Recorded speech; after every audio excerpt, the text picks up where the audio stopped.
पेश करते हैं ladies and gentleman, the constitution of India, Bharat का संविधान।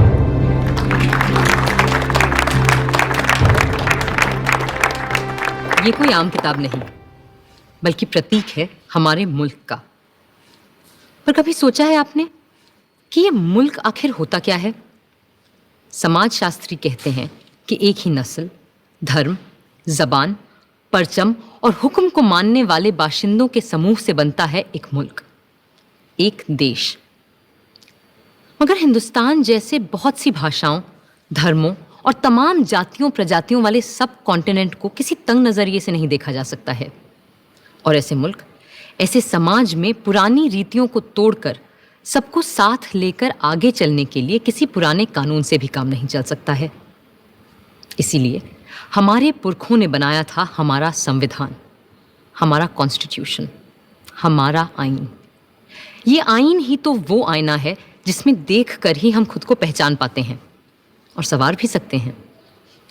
आज से मैं आपको इस जादुई आईने के अंदर के संसार की सैर पर ले जाऊंगी। ये कैसे बना, कब बना, किस किसने बनाया और क्यों बनाया?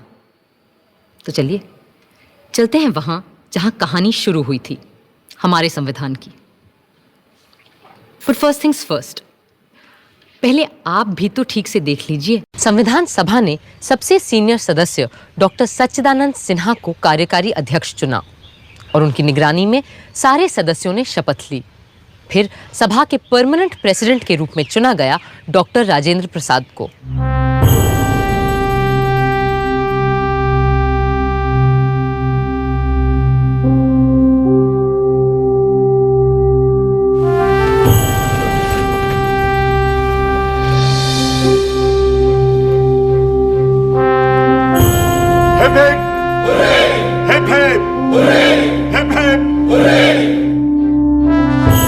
फिर अंग्रेजी में बोलते हुए राजेंद्र बाबू ने सबके दिलों को छू लिया।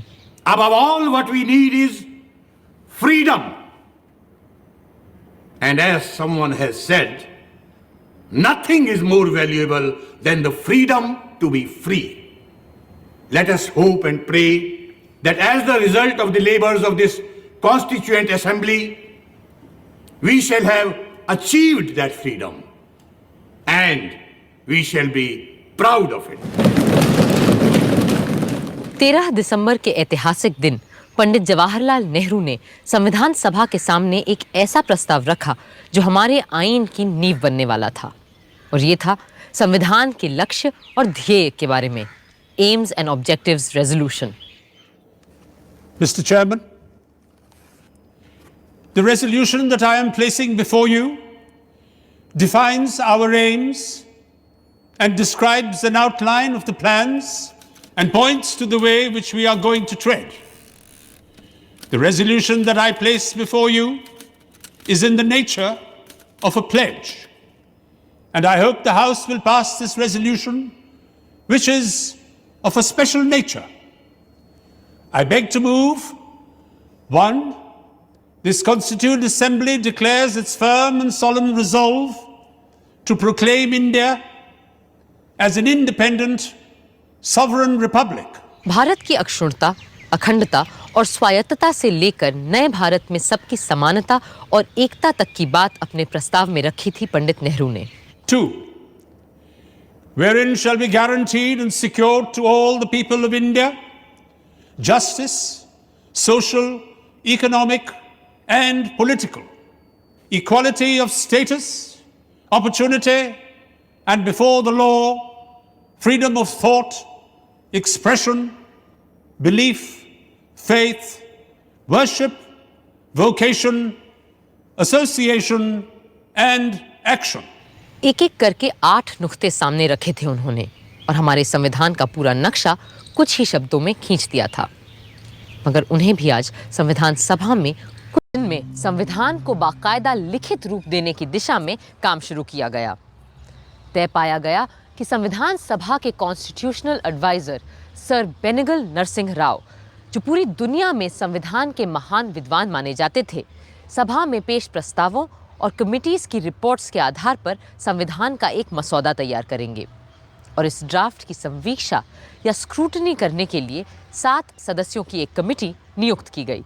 This assembly resolves that the committee consisting of Honorable Alladi Krishnaswamy Iyer, Shri N. Gopal Swamy Iyengar, Dr. B.R. Ambedkar, Shri K. M. Munshi, Sayyid Muhammad Sadullah, Shri B. N. Mittar, and Mr. D.P. Khaitan be appointed to scrutinize the draft of the text of the Constitution prepared by the Constitutional Advisor, Sir Banigal Narsingh Rao, giving effect to the decisions taken already in the Assembly. Those for the motion say aye. Aye. And those opposed to it say no.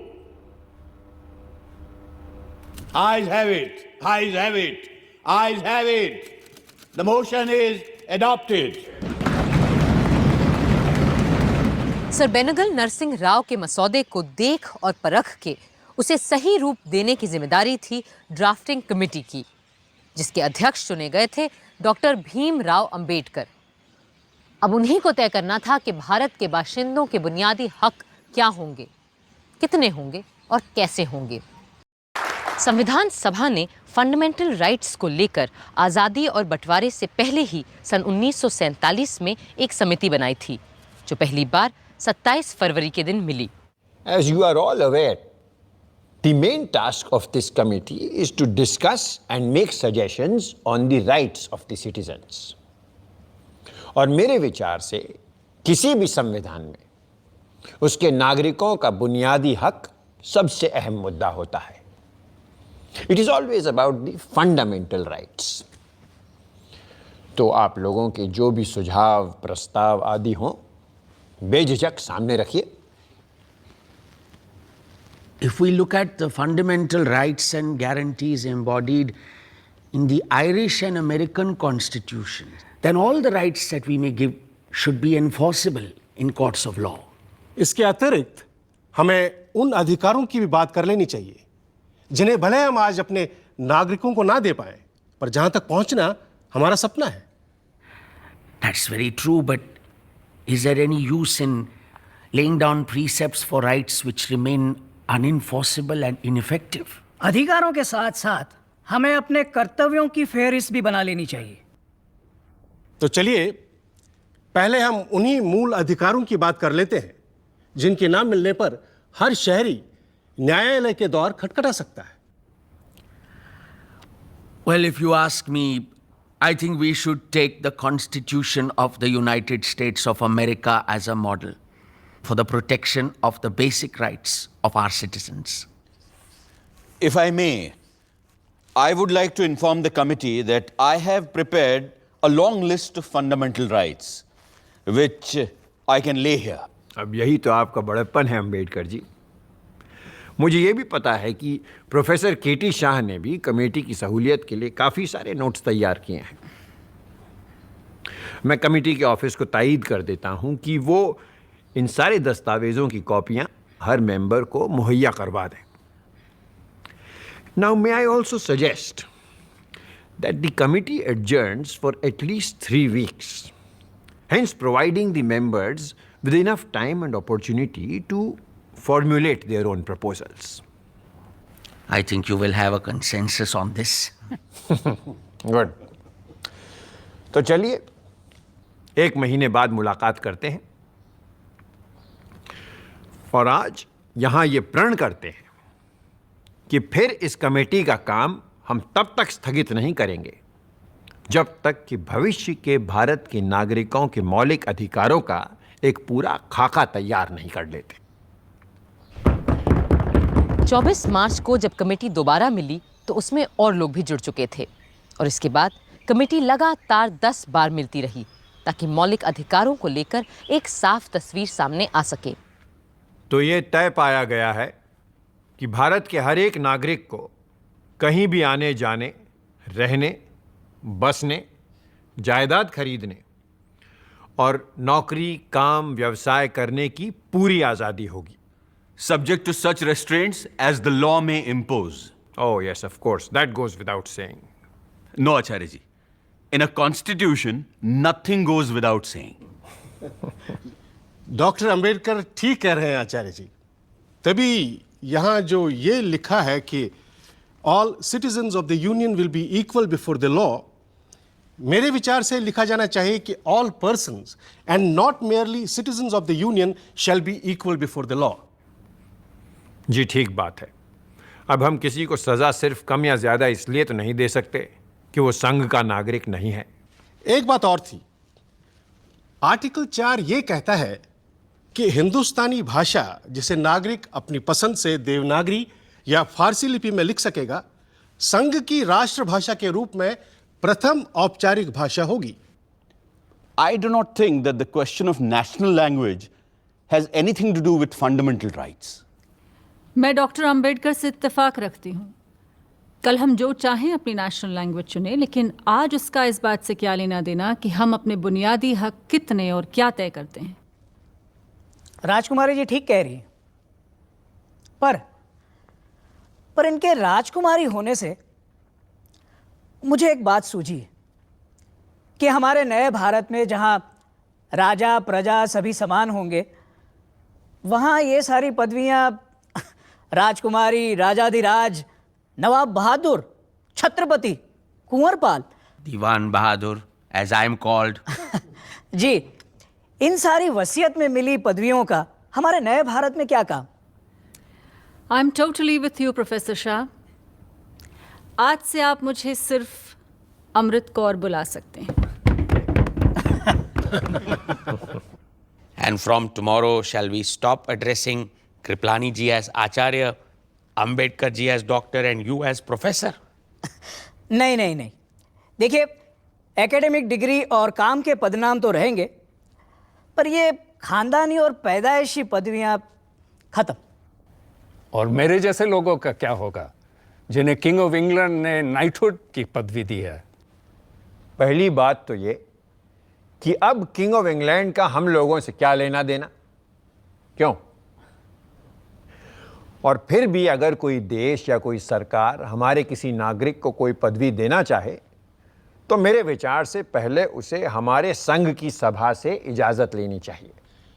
आचार्य जी, आज़ाद भारत के नागरिकों को अगर हम सबसे बड़ा अधिकार दे सकते हैं, वो है आज़ादी का अधिकार।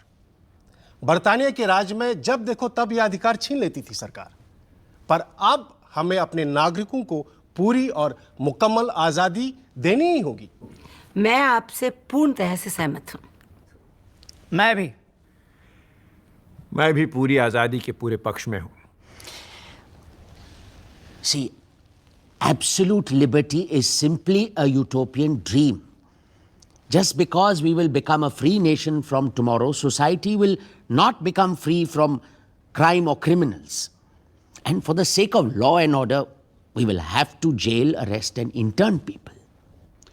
In that case, we should have a provision that the person has to be informed of his deprivation of liberty within 24 hours of his detention. हाँ, गिरफ्तारी के 24 घंटे के अंदर अंदर सही कानूनी मदद और सुनवाई का हक हमें हर नागरिक को देना ही होगा, वरना कोई फर्क नहीं रहेगा आज़ाद और गुलाम भारत में। मुझे नहीं लगता हम में से किसी को भी इस प्रावधान से ऐतराज़ होना चाहिए। लोकमान्य ने तो बहुत पहले ही कह दिया था that Swaraj is my birthright and I shall have it.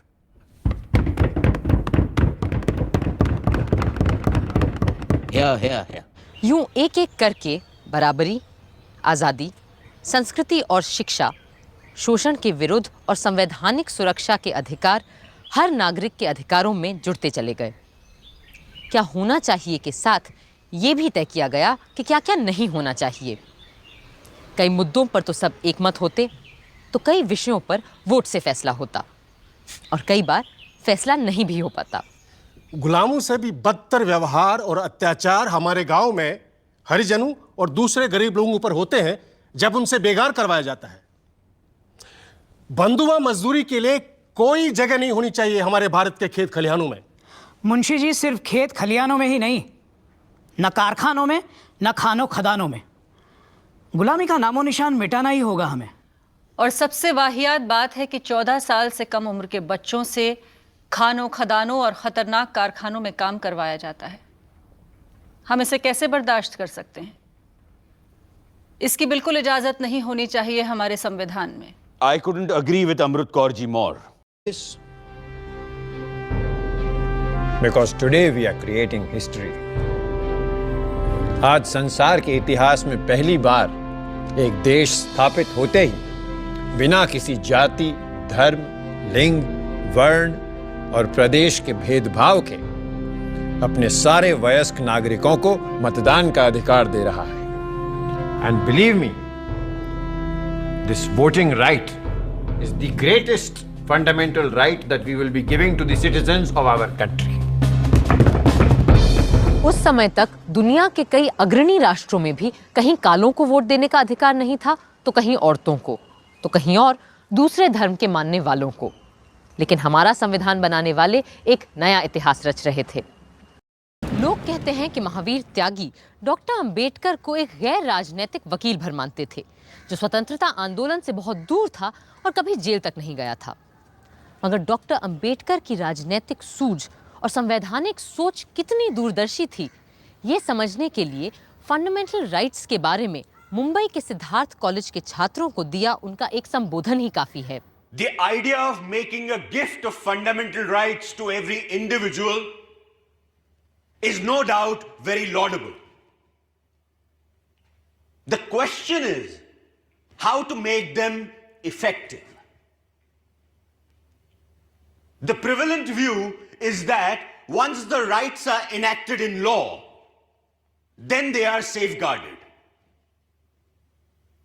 As experience proves, rights are protected not by law, but by the social and moral conscience of the society. If the fundamental rights are opposed by the community, no law, no parliament, no judiciary can guarantee them in the real sense of the word. उधर advisory committee में 2 दिन, sub committee में 11 और संविधान सभा में पूरे 25 दिन के बहस मुबाहिसे गिले शिकवे के बीच हमारे मूल अधिकार तय हो ही गए और हर नागरिक को मिला समता, स्वातंत्र्य, संस्कृति, शिक्षा, जायदाद, शोषण से मुक्ति और संवैधानिक उपचार का अधिकार। बुनियादी हकों के अलावा एक अनोखी चीज शामिल हुई हमारे संविधान में, राजनीति के निदेशक तत्व, the directive principles of state policy. And then we should have food, health, education for all, if possible. Idea तो बहुत अच्छा है राव साहब, लेकिन how can we guarantee all this in the constitution, और वो भी इतनी बड़ी आबादी के लिए? Well, I was referring to an ideal situation in an ideal state. But in his Arthashastra, Kautilya has written that the king shall provide for orphans, the infirm, afflicted, helpless, the sick and the dying, with maintenance, and helpless expectant mothers and the children she will give birth to. हो सकता है हमारे बिहार में चाणक्य के ज़माने में ये सब पॉसिबल रहा हो, लेकिन अच्छा, suppose we can not provide what we promised, then what? उसके लिए क्या सजा तजवीज़ करेंगे आप? Well, the question of punishment will only arise when we make these ideas into fundamental rights, which a court of law can decide on.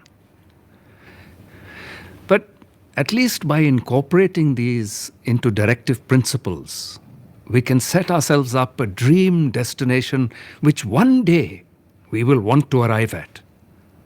And therefore, it is my belief that future governments will find directive principles of state policy necessary. The idea is excellent. बल्कि इस तरह से हम उस वादे को भी पूरा कर पाएंगे जो 1928 की ऑल पार्टी कॉन्फ्रेंस में हमने लोगों से किया था, जिसमें हर शख्स को हेल्थ, एजुकेशन और काम प्रोवाइड करने के साथ साथ हर जच्चा बच्चा और बीमार की देखभाल करने का वादा भी किया गया था। लेकिन राव साहब, अपनी सब कमेटी के मेंबरान को यह सारी बात समझाने के लिए you will have to prepare a note like you always do. Absolutely, sir. I will. और यूं तय होने शुरू हुए राज्य नीति के निदेशक तत्व, the directive principles of state policy, यानी वो अधिकार जो भले न्यायालय के द्वारा लागू नहीं करवाए जा सकते, पर जो देश के शासन में मूलभूत हैं और जिनको लागू करवाना राज्य का कर्तव्य होना चाहिए। The principles set forth here are intended for the general guidance of the legislatures and the government of India. The application of these shall be the care of the state and shall not be cognizable by any court of law. The Union and all its units thereof shall direct its policies towards securing that all citizens, men and women, shall have adequate means of livelihood, equal pay for equal work,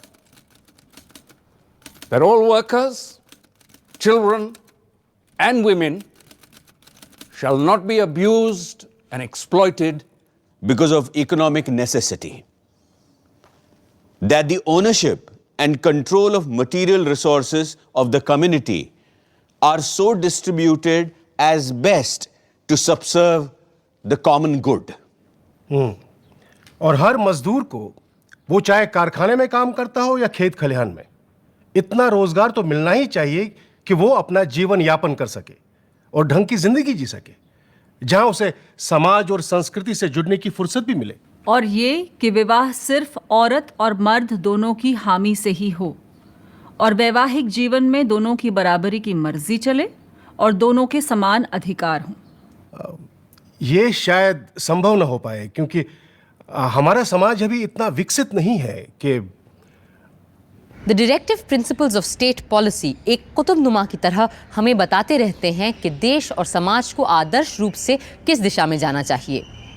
इन दिशा निर्देशों पर भी बहुत सोचा संविधान सभा के सदस्यों ने। The fundamental rights are followed by what are called the directive principles. It is a novel feature in a constitution framed for parliamentary democracy. Directive principles are like instruments of instructions. The inclusion of such instructions in such a constitution becomes justifiable for another reason. The draft constitution is not a contrivance to install any particular party in power, as has been done in some countries.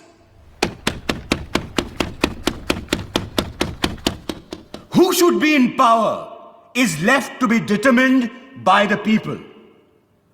But the group that captures power will have to respect the directive principles. They cannot ignore them. Their breach may not be answerable in a court of law, but will certainly be answerable to the electorate at election time. And women. There are some other items more or less in the same strain. What I would like to ask is this. If these directive principles to which I have drawn attention are not socialistic in their direction and content, I fail to understand, can socialism be any more than this? अधिकतर संशोधन खारिज कर दिए गए और doctor Ambedkar का रखा प्रस्ताव पास हो गया। समग्र रूप से देखना होगा कि हम संविधान में अल्पसंख्यकों की हिफाजत के लिए किन रक्षा उपायों का इस्तेमाल कर सकते हैं। राजनैतिक रूप से, आर्थिक, सामाजिक, धार्मिक, शैक्षिक रूप से, सांस्कृतिक रूप से भी हमें ऐसे कुछ सेफगार्ड्स बनाने पड़ेंगे कि हमारे अल्पसंख्यक समुदायों की पूरी सुरक्षा हो सके। I agree with you. और कितने दिनों तक हम ये रक्षा कवच प्रदान करेंगे, ये भी हमें तय करना होगा, और ये कि कब इसे समाप्त कर दिया जाए। We will abolish them when we do not need them. नहीं, हमें अपने लिए एक समय सीमा तय करनी पड़ेगी कि इतने दिनों में हम अपने समाज से पिछड़े और अगड़े वर्गों का भेद मिटा देंगे जिसने सदियों से हमें बांट कर रखा हुआ है। मेरे विचार से असल में उस दिन भारत सचमुच में आजाद होगा। उस दिन ये तय हुआ कि यदि कमजोर पिछड़े वर्गों को 10 साल तक संविधान का सहारा और सुरक्षा मिले तो वो बाकी समाज के बराबर पहुंच जाएंगे। पर सामाजिक समरसता पाना शायद 10 वर्षों नहीं 10 दशकों का काम है। संविधान बदलना तो आसान है, पर मानसिकता बदलना।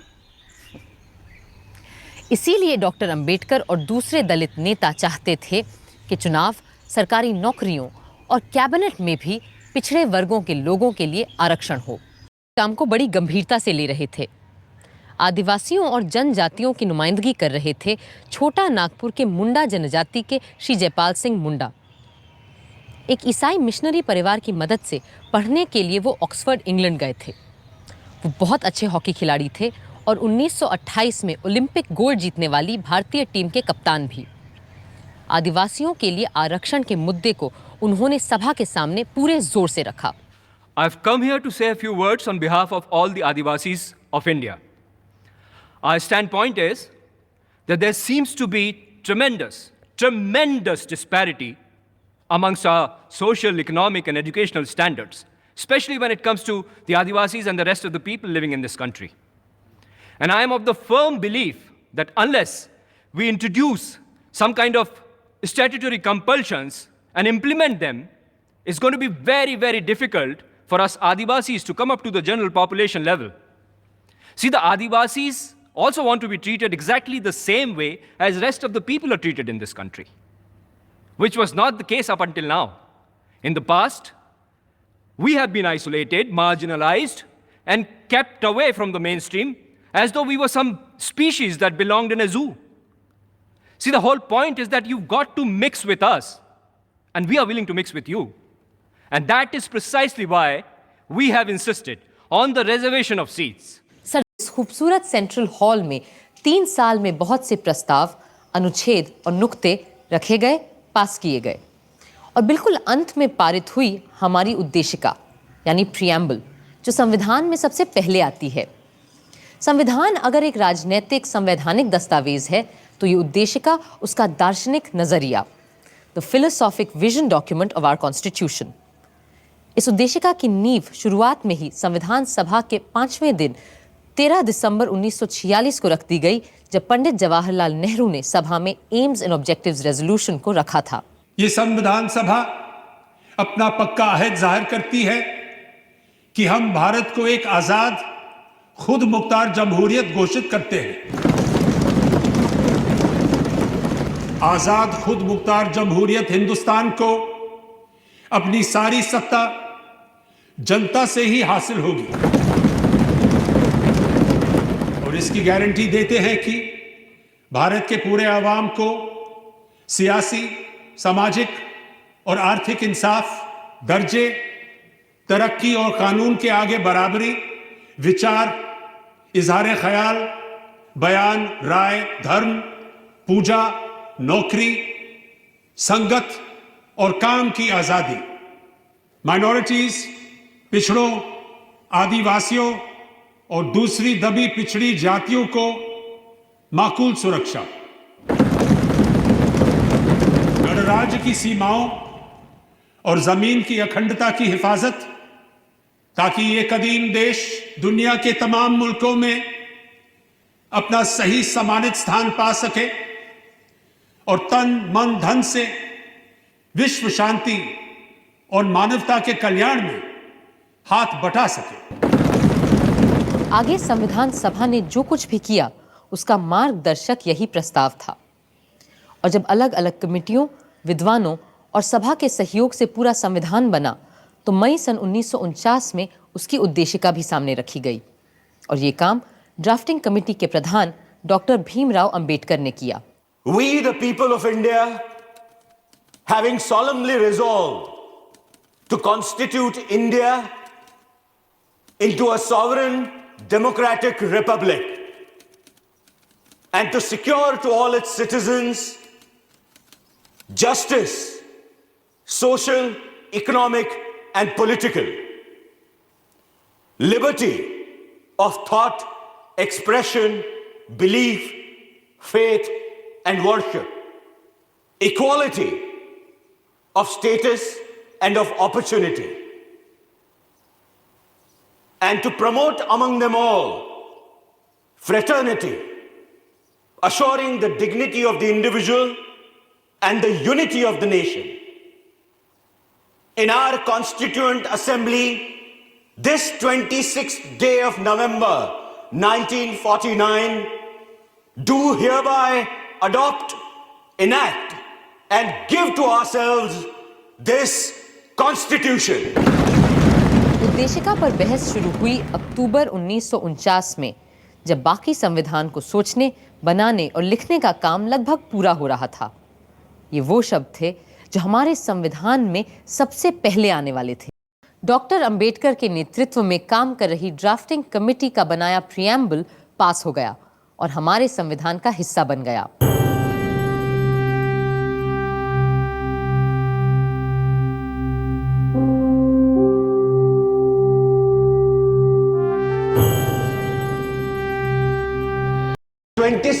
January 1950, India would be a democratic nation, in the sense that India from that day would have a government of the people, by the people, and for the people.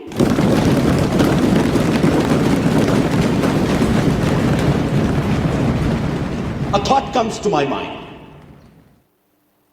What would happen to her democratic constitution? Will she be able to maintain it, or will she lose it again? If we wish to maintain democracy not merely in form, but also in fact, what must we do?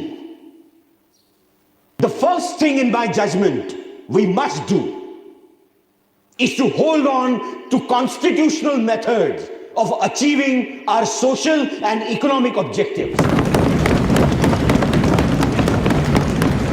It means we must abandon the bloody methods of revolution. It means that we must abandon the method of civil disobedience, non-cooperation, and satyagraha.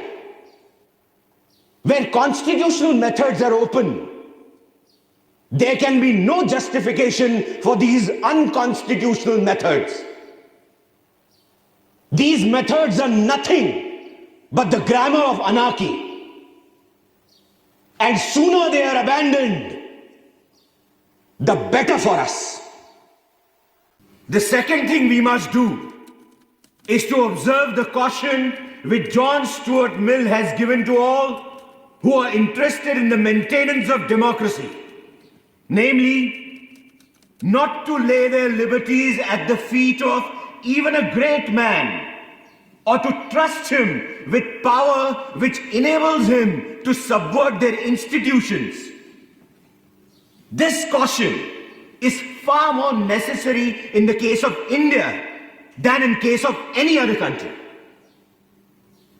For in India, bhakti, or what may be called the path of devotion or hero worship, plays a part in its politics unequaled in magnitude by the part it plays in the politics of any other country in the world. The third thing we must do is not to be content with mere political democracy. These principles of liberty, equality, and fraternity are not to be treated as separate items in a trinity. Liberty cannot be divorced from equality. Equality cannot be divorced from liberty.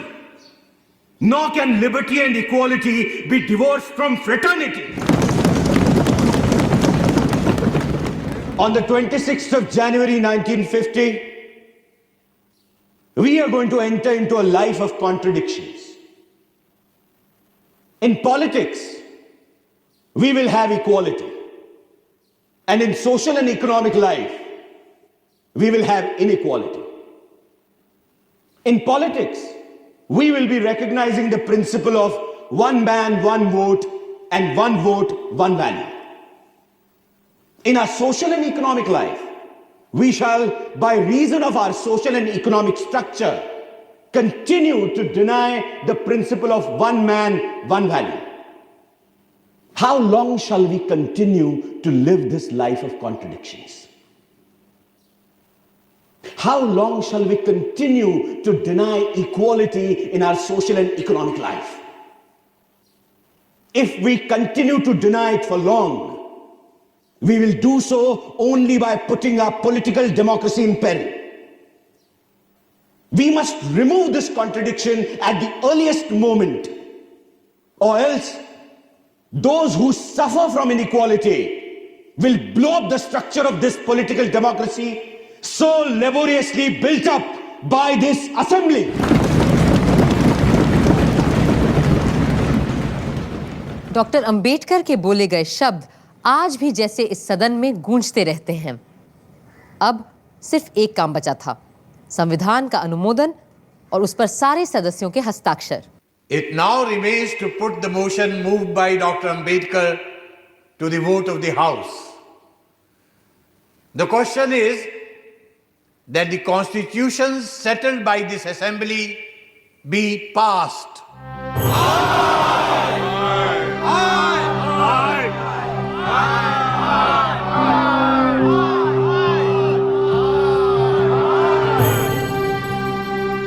The motion is adopted.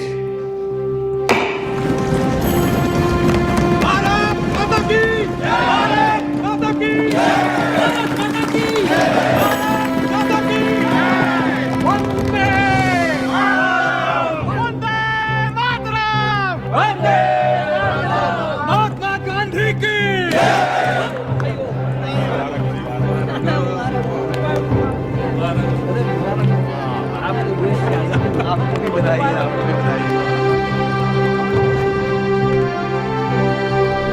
Congratulations. It's a very proud moment. Yeah, definitely.